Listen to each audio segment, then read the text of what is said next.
how to add template sticker on Instagram story. So what we're gonna do is we're gonna open our Instagram app, and after opening our Instagram app, we're gonna click on our story.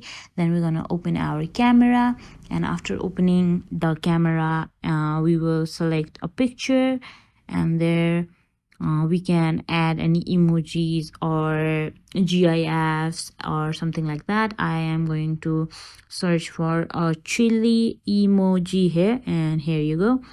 So I'll simply click on it and I will make it larger. I mean, you can add anything you want, and we can also add